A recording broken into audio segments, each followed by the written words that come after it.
আসসালামু আলাইকুম, welcome to my মার্ঝান্স academy. সুপ্রিয় শিক্ষার্থীরা, আজকে ক্লাসে তোমাদের জ্যামিতির সবচেয়ে গুরুত্বপূর্ণ একটা টপিক নিয়ে আলোচনা করব। স্ক্রিনে দেখে তোমরা নিশ্চয়ই বুঝতে পেরে গিয়েছো। আজকে আমরা আলোচনা করব বৃত্ত এবং বৃত্তের বিভিন্ন অংশ নিয়ে। সো আজকের ক্লাসে আমরা জানবো বৃত্ত কি এবং এই বৃত্ত কি কি অংশ নিয়ে গঠিত। তাহলে চলো প্র্যাকটিক্যালি তোমাদের একটু দেখিয়ে দিচ্ছি। সো ফার্স্টেই দেখো, বৃত্ত আঁকার জন্য আমাদের একটা বিন্দুর প্রয়োজন, অর্থাৎ একটা কেন্দ্রের প্রয়োজন। যে কেন্দ্রকে কেন্দ্র করে আমরা কি করব, বৃত্তটা আঁকবো। সো দেখো, ধরে নিলাম এটা হচ্ছে একটা কেন্দ্র বা এটা একটা বিন্দু। এই যে বিন্দুটা, এটাকে ধরেই আমরা কি করব, কাঁটা কম্পাস দিয়ে বৃত্তটা এঁকে নিব। সো আমি গোল একটা বৃত্ত এঁকে নিয়েছি। তাহলে দেখো, বৃত্ত কি? বৃত্ত হচ্ছে একটি নির্দিষ্ট বিন্দু থেকে সমান দূরত্ব। দেখো, এই বিন্দু থেকে এইখানে দূরত্ব যতটুকু, এই বিন্দু থেকে এখানে দূরত্ব ঠিক ততটুকু, এই বিন্দু থেকে এখানে দূরত্ব ঠিক ততটুকু, তার মানে সমান দূরত্ব। সো নির্দিষ্ট বিন্দু থেকে সমান দূরত্ব অবস্থিত অসংখ্য বিন্দুর সমষ্টিকে বলা হচ্ছে বৃত্ত। আর নির্দিষ্ট এই বিন্দুটাকে কি বলা হচ্ছে? এটাকে বলা হচ্ছে কেন্দ্র। সো আমরা জানলাম এটা কি, এটা হচ্ছে কেন্দ্র। বুঝতে পারছো? সো এই বিন্দুটা হচ্ছে কেন্দ্র, যাকে কেন্দ্র করে আমরা কি এঁকেছি, বৃত্ত এঁকেছি। এখন দেখো, এই যে বৃত্তের চারপাশের এই যে রেখাটা, অর্থাৎ আমরা যে রেখাটা আঁকলাম, এই রেখাটাকে কি বলে বলতো? এই রেখাটাকে বলা হচ্ছে পরিধি। সো দেখো, এই যে বৃত্তের চারপাশে আমি এই যে রেখাটা এঁকেছি, অর্থাৎ এই যে গোল বৃত্তটা এঁকেছি, সো এটাকে কি বলা হচ্ছে? পুরো রেখাটাকে, এই রেখাটাকে বলা হচ্ছে পরিধি। সো দেখো, আমরা কেন্দ্র জানলাম, পরিধি জানলাম। এখন বৃত্তের মধ্যে আর কি কি অংশ থাকে সে সম্পর্কে আমরা জানবো। চলো, এই যে বৃত্তটা, তো এটা এটার তো একটা কেন্দ্র রয়েছে, তাই না? এখন এই কেন্দ্র থেকে বৃত্তের যে কোনো বিন্দু পর্যন্ত, এখান থেকে এখানে হতে পারে, বা এখান থেকে এখানে হতে পারে, বা এখান থেকে এখানে হতে পারে, যেহেতু প্রত্যেকটা দূরত্ব হচ্ছে সমান, তো কেন্দ্র থেকে যে কোনো একটা বিন্দু পর্যন্ত এই যে দূরত্বটা, অর্থাৎ এই যে পুরো বৃত্তটার এই যে দূরত্বটা, এটাকে কি বলা হচ্ছে? এটাকে বলা হচ্ছে ব্যাসার্ধ, যাকে আমরা কি দিয়ে চিহ্নিত করছি? আর দিয়ে। তো এই যে কেন্দ্র থেকে যেই কোনো দূরত্বে যে একটা রেখা আঁকা হয়েছে, এই দূরত্বটাকে বলা হচ্ছে ব্যাসার্ধ। ওকে, তো ব্যাসার্ধ মানে কি? ব্যাসের অর্ধেক। তো এখন নিশ্চয়ই তোমাদের মনে প্রশ্ন, তাহলে ব্যাস কোথায়? ব্যাসার্ধ কথার অর্থ হচ্ছে ব্যাসের অর্ধেক। তার মানে ব্যাসের অর্ধেক হচ্ছে ব্যাসার্ধ। তার মানে ব্যাস কি? ব্যাস হচ্ছে ব্যাসার্ধের দ্বিগুণ। তার মানে ব্যাসার্ধকে দ্বিগুণ করলেই আমরা ব্যাস পাবো। তাহলে ব্যাসার্ধ দ্বিগুণ মানে কি? ব্যাসার্ধ দ্বিগুণ হচ্ছে এই যে এখান থেকে এতটুকু হচ্ছে অর্ধেক। সো এই যে বাকি এখান থেকে এতটুকু, সো আমি কি করছি, আরেকটা বৃত্তের মধ্যে তোমাদের দেখিয়ে দিচ্ছি। সো এই বিন্দু থেকে এখান পর্যন্ত অর্ধেক।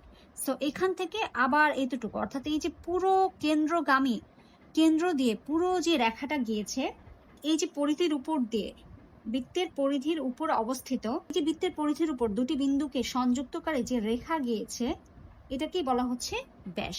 সো আমরা এই কেন্দ্র দিয়ে যে রেখাটা গিয়েছে এটাকে বলবো ব্যাস।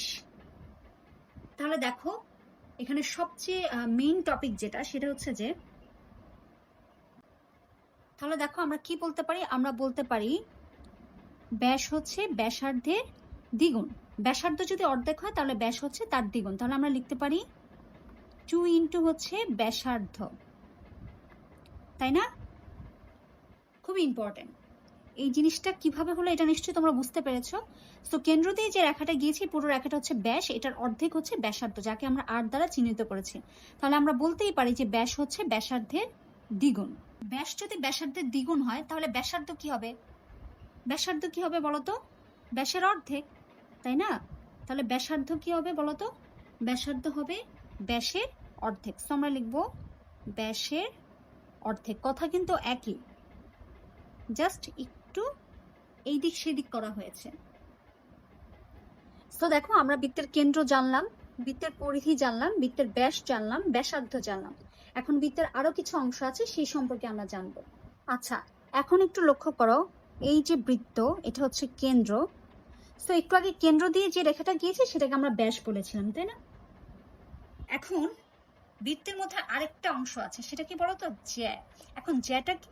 জ্যা হচ্ছে তোমার বৃত্তের পরিধির উপর অবস্থিত যে কোনো দুটি বিন্দুকে যুক্তকারী সরল রেখা। ব্যাসও, এই যে ব্যাস, এটাও কিন্তু মূলত একটা জ্যা, তো কেন্দ্র দিয়ে গিয়েছে, সো এটাও কি মূলত একটা ব্যাস। তো কেন্দ্র দিয়ে ব্যাসটা গিয়েছে, সো কেন্দ্র দিয়ে ব্যাসটা গিয়েছে, এটা যেহেতু আমরা চিহ্নিত করেছি, এখন কেন্দ্র ছাড়া উপর দিয়ে একটা রেখা দেখে আমি দেখাচ্ছি। সো এই যে রেখাটা গিয়েছে এটাকে বলা হচ্ছে তোমার জ্যা। এখন তোমাদের প্রশ্ন, একটু আগে আমরা কেন্দ্র দিয়ে যে রেখাটা দিয়েছি সেটা তো ব্যাস, তাহলে সেটা কেন জ্যা না? আচ্ছা, সেটাও এক ধরনের যে, তার মানে এই যে কেন্দ্র দিয়ে যে রেখাটা গিয়েছে, যেটাকে আমরা কি বলেছিলাম বলতো, ব্যাস, এই ব্যাসও কিন্তু ব্যাস হচ্ছে এক ধরনের যে, এক ধরনের যে। আর এই কেন্দ্র দিয়ে যে রেখাটা গিয়েছে এটাই কিন্তু সবচেয়ে বড় জ্যা।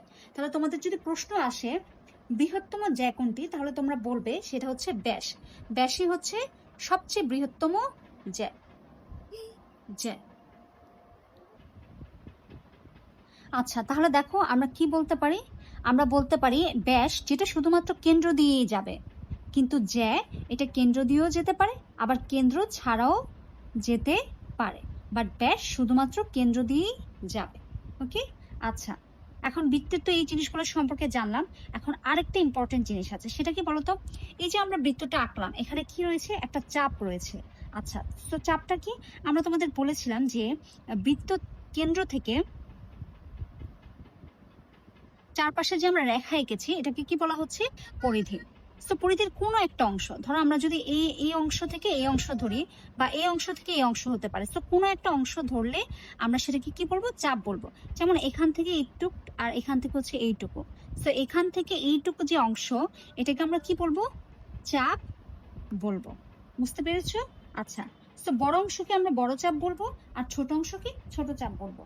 অবভিয়াসলি যেহেতু বৃত্তটা আমরা যেখান থেকে আঁকা শুরু করব সেখান থেকে হচ্ছে বড় অংশ শুরু, সো এটাকে আমরা এক সাইডটাকে আমরা কি বলতে পারি, বড় চাপ বলতে পারি, আর এক সাইডটাকে আমরা বলতে পারি ছোট চাপ। ওকে, আচ্ছা, এই হচ্ছে বৃত্ত এবং বৃত্তের বিভিন্ন অংশ। আশা করছি তোমরা এই পার্টগুলো খুব ক্লিয়ারলি বুঝতে পেরেছো।